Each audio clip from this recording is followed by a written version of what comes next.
ಎನ್ಆರ್ಪುರ ಸುದ್ದಿ ಸಮಾಚಾರಕ್ಕೆ ಸ್ವಾಗತ. ಇಂದು ಬುಧವಾರ. ನಾನು ಚಂದ್ರಮೋಹನ್ ಮಕ್ಕೀಮನೆ. ಸುದ್ದಿಗಳ ವಿವರ. ಅರಣ್ಯ ಸಂಪತ್ತು ಹಾಗೂ ಪರಿಸರ ನಮ್ಮೆಲ್ಲರ ಜೀವನಾಡಿಯಾಗಿದೆ ಎಂದು ಕರ್ನಾಟಕ ರಾಜ್ಯೋತ್ಸವ ಪ್ರಶಸ್ತಿ ಹಾಗೂ ರಾಜ್ಯ ಜಾನಪದ ಅಕಾಡೆಮಿ ಪ್ರಶಸ್ತಿ ಪುರಸ್ಕೃತ ಸಾಗರದ ಜಾನಪದ ಕಲಾವಿದ ಗುಡ್ಡೆ ಜೋಗಪ್ಪ ಹೇಳಿದರು. ಅವರು ಮಂಗಳವಾರ ಎನ್ಆರ್ಪುರ ಅರಣ್ಯ ಇಲಾಖೆ ವತಿಯಿಂದ ಶೆಟ್ಟಿಕೊಪ್ಪದ ಶ್ರೀ ಸಿದ್ಧಿವಿನಾಯಕ ಕಲಾ ಮಂದಿರದಲ್ಲಿ ಆಯೋಜಿಸಿದ್ದ ಕಾಡಿನ ಬೆಂಕಿಯಿಂದಾಗುವ ಅನಾಹುತಗಳ ಬಗ್ಗೆ ಸಾಗರದ ಶ್ರೀ ಕಾಯಲಭೈರವ ಜೋಗಿ ತಂಡದವರಿಂದ ಜಾನಪದ ಗೀತ ಗಾಯನಗಳ ಮೂಲಕ ಅರಿವು ಮೂಡಿಸುವ ಕಾರ್ಯಕ್ರಮದಲ್ಲಿ ಮಾತನಾಡಿದರು. ನರಸಿಂಹರಾಜಪುರ ಉಪ ವಲಯಾರಣ್ಯಾಧಿಕಾರಿ ಗೌಸ್ ಮೊಹಿಯುದ್ದೀನ್ ಮಾತನಾಡಿ, ಕಾಡಿಗೆ ಬೆಂಕಿ ಬೀಳದ ಹಾಗೆ ನೋಡಿಕೊಳ್ಳಲು ಅರಣ್ಯ ಇಲಾಖೆಯೊಂದಿಗೆ ರೈತರು, ಸಾರ್ವಜನಿಕರು ಕೈಜೋಡಿಸಬೇಕು ಎಂದು ಮನವಿ ಮಾಡಿದರು. ಗ್ರಾಮ ಪಂಚಾಯಿತಿ ಉಪಾಧ್ಯಕ್ಷ ಸುನೀಲ್ ಕುಮಾರ್ ಮಾತನಾಡಿ, ಮುಂದುವರಿದ ಶ್ರೀಮಂತ ರಾಷ್ಟ್ರಗಳು ಕೂಡ ಈಗ ಕಾಡ್ಗಿಚ್ಚಿಗೆ ಬಲಿಯಾಗುತ್ತಿದೆ. ಕಾಡಿಗೆ ಬೆಂಕಿ ಬೀಳದಂತೆ ಅರಣ್ಯ ಇಲಾಖೆ ಜೊತೆ ಗ್ರಾಮಸ್ಥರು ಕೈಜೋಡಿಸೋಣ ಎಂದರು.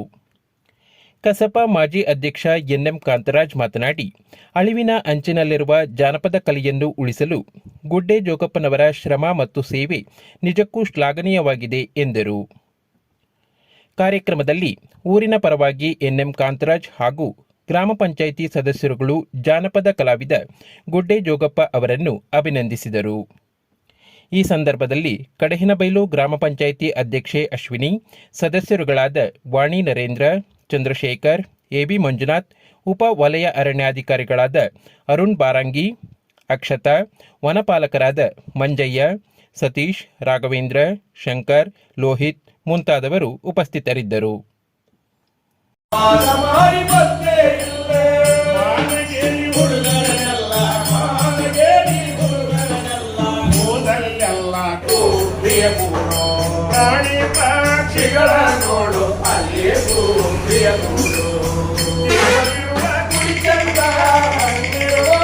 ಪ್ರಮಾಣದಿದ್ರೆ ಒಂದು ಸೊಪ್ಪಿನ ಹೆರತೊಂಡು ನಿಮ್ಗೆ ಸಾಧ್ಯತೆ ಆದ್ರೆ ಇಲ್ಲಾದ್ರೆ ಬೇಡ.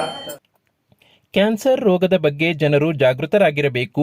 ದೇಹದಲ್ಲಿ ವ್ಯತ್ಯಾಸ ಕಂಡುಬಂದರೆ ಕಾಲಕಾಲಕ್ಕೆ ಪರೀಕ್ಷೆ ಮಾಡಿಸಿಕೊಳ್ಳಬೇಕು ಎಂದು ತಾಲೂಕು ಆರೋಗ್ಯ ಶಿಕ್ಷಣಾಧಿಕಾರಿ ಪಿಪಿ ಬೇಬಿ ಸಲಹೆ ನೀಡಿದರು.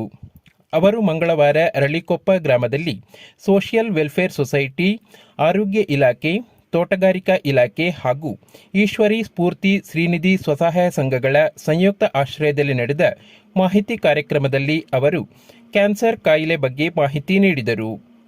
ಫೆಬ್ರವರಿ 4ರಂದು ವಿಶ್ವ ಕ್ಯಾನ್ಸರ್ ದಿನವಾಗಿದೆ. ನರಸಿಂಹರಾಜಪುರ ತಾಲೂಕಿನಲ್ಲಿ 142 ಜನರು ಕ್ಯಾನ್ಸರ್ ರೋಗದಿಂದ ಬಳಲುತ್ತಿದ್ದಾರೆ. ಬಾಯಿ ಕ್ಯಾನ್ಸರ್, ಗರ್ಭಕೋಶದ ಕ್ಯಾನ್ಸರ್, ಸ್ತನ ಕ್ಯಾನ್ಸರ್ ರೋಗದಿಂದ ಜನರು ಹೆಚ್ಚಾಗಿ ಬಳಲುತ್ತಿದ್ದಾರೆ. ನಾವು ದಿನನಿತ್ಯ ಸೇವಿಸುವ ಆಹಾರ, ಮಾನಸಿಕ ಒತ್ತಡವನ್ನು ಸಮತೋಲನದಲ್ಲಿ ಇಡುವುದರಿಂದ ಕ್ಯಾನ್ಸರ್ ಕಾಯಿಲೆ ತಡೆಗಟ್ಟಬಹುದು ಎಂದರು. ಹಿರಿಯ ಸಹಾಯಕ ತೋಟಗಾರಿಕೆ ನಿರ್ದೇಶಕ ರೋಹಿತ್, ತೋಟಗಾರಿಕೆ ಇಲಾಖೆಯಿಂದ ರೈತರಿಗೆ ಸಿಗುವ ಸೌಲಭ್ಯಗಳ ಬಗ್ಗೆ ಮಾಹಿತಿ ನೀಡಿದರು. ಸಭೆಯ ಅಧ್ಯಕ್ಷತೆ ವಹಿಸಿದ್ದ ಸೋಷಿಯಲ್ ವೆಲ್ಫೇರ್ ಸೊಸೈಟಿ ಕಾರ್ಯಕ್ರಮ ಸಂಯೋಜಕ ಪ್ರಭಾಕರ್ ಪ್ರಾಸ್ತಾವಿಕವಾಗಿ ಮಾತನಾಡಿದರು. ಸಾಂತ್ವನ ಮಹಿಳಾ ಸಹಾಯವಾಣಿ ಕೇಂದ್ರದ ಆಪ್ತ ಸಮಾಲೋಚಕಿ ಶಶಿಕಲಾ ಮಹಿಳೆಯರ ಮೇಲೆ ಶೋಷಣೆ, ದೌರ್ಜನ್ಯ ಆದಾಗ ಅನುಸರಿಸಬೇಕಾದ ಮಾರ್ಗದ ಬಗ್ಗೆ ವಿವರಿಸಿದರು. ಸರ್ಕಾರಿ ಆಸ್ಪತ್ರೆಯ ಮಂಜುಳಾ ಆಯುಷ್ಮಾನ್ ಭಾರತ್ ಯೋಜನೆಯ ಬಗ್ಗೆ ಮಾಹಿತಿ ನೀಡಿದರು. ಸಭೆಯಲ್ಲಿ ಗುಬ್ಬಿಗ ಗ್ರಾಮ ಪಂಚಾಯಿತಿ ಸದಸ್ಯೆ ಜಯಂತಿ, ಮಹಿಳಾ ಸಾಂತ್ವನ ಕೇಂದ್ರದ ಪ್ರಿನ್ಸಿ ಸೆಬಾಸ್ಟಿನ್, ಆರೋಗ್ಯ ಇಲಾಖೆಯ ನಾಗಲತಾ ಉಪಸ್ಥಿತರಿದ್ದರು. ಇದೇ ಸಂದರ್ಭದಲ್ಲಿ ಸ್ವಸಹಾಯ ಸಂಘದ ಸದಸ್ಯರಿಗೆ ಬಿಪಿ, ಶುಗರ್ ಕಾಯಿಲೆಯ ಪರೀಕ್ಷೆ ನಡೆಸಲಾಯಿತು. ದೀಕ್ಷಾ ಸ್ವಾಗತಿಸಿದರು. ಅರುಣಾಕ್ಷಿ ಕಾರ್ಯಕ್ರಮ ನಿರೂಪಿಸಿದರು. ಶಿಲ್ಪ ವಂದಿಸಿದರು. ನರಸಿಂಹರಾಜಪುರ ಪಟ್ಟಣದಿಂದ ಕೇವಲ 2 ಕಿಲೋಮೀಟರ್ ದೂರದ ಲಿಂಗಾಪುರ ಹಿಳುವಳ್ಳಿ ಭಾಗದಲ್ಲಿ 3 ಕಾಡಾನೆಗಳು ಮಂಗಳವಾರ ಸಂಜೆ ಹೊತ್ತಿಗೆ ಪ್ರತ್ಯಕ್ಷವಾಗಿದ್ದು ಗ್ರಾಮಸ್ಥರಲ್ಲಿ ಗಾಬರಿ ಮೂಡಿಸಿತು. ಸಂಜೆ 5 ಗಂಟೆ ಸುಮಾರಿಗೆ ಲಿಂಗಾಪುರ ಹಿಳುವಳ್ಳಿ ಗ್ರಾಮದ ಭದ್ರಾ ಹಿನ್ನೀರಿನ ಸಮೀಪ ಹಾಗೂ ಕೆಲವು ರೈತರ ಅಡಿಕೆ ತೋಟದ ಹತ್ತಿರ ಕಾಡಾನೆಗಳು ಪ್ರತ್ಯಕ್ಷವಾಗಿದೆ. ತಕ್ಷಣ ಗ್ರಾಮಸ್ಥರು ಅರಣ್ಯ ಇಲಾಖೆಗೆ ಮಾಹಿತಿ ನೀಡಿದ್ದಾರೆ. ಸ್ಥಳಕ್ಕೆ ಆಗಮಿಸಿದ ಅರಣ್ಯ ಇಲಾಖೆಯ ಸಿಬ್ಬಂದಿಗಳು ಪಟಾಕಿ ಸಿಡಿಸಿ ಕಾಡಾನೆಯನ್ನು ಹಿಳುವಳ್ಳಿ ಸಮೀಪದ ಕಲ್ಲುಬ್ಬು ಎಂಬ ಅರಣ್ಯಕ್ಕೆ ಅಟ್ಟಿದ್ದಾರೆ. ಆ ಅರಣ್ಯದಲ್ಲಿ ಬಿದಿರು ಜಾಸ್ತಿ ಇದ್ದು ಕಾಡಾನೆಗಳಿಗೆ ಆಹಾರವಾಗುತ್ತಿದೆ. ಆದರೆ ರಾತ್ರಿ ಹೊತ್ತಿನಲ್ಲಿ ಮತ್ತೆ ಸಮೀಪದ ಅಡಿಕೆ ತೋಟಗಳಿಗೆ ಬಂದು ಅಡಿಕೆ ಮರ ಮುರಿಯಬಹುದು ಎಂದು ಗ್ರಾಮಸ್ಥರು ಆತಂಕ ವ್ಯಕ್ತಪಡಿಸಿದ್ದಾರೆ. ಆನೆಗಳ ಹಿಂಡಿನಲ್ಲಿ 2 ದೊಡ್ಡ ಆನೆ ಹಾಗೂ 1 ಮರಿ ಆನೆ ಇದೆ. ರಾತ್ರಿ ಈ ಕಾಡಾನೆಗಳ ಹಿಂಡು ಭದ್ರಾ ಹಿನ್ನೀರು ದಾಟಿ ಭದ್ರಾ ಅಭಯಾರಣ್ಯಕ್ಕೆ ಹೋಗಬಹುದು ಎಂದು ಅರಣ್ಯ ಇಲಾಖೆಯವರು ಅಂದಾಜು ಮಾಡಿದ್ದಾರೆ.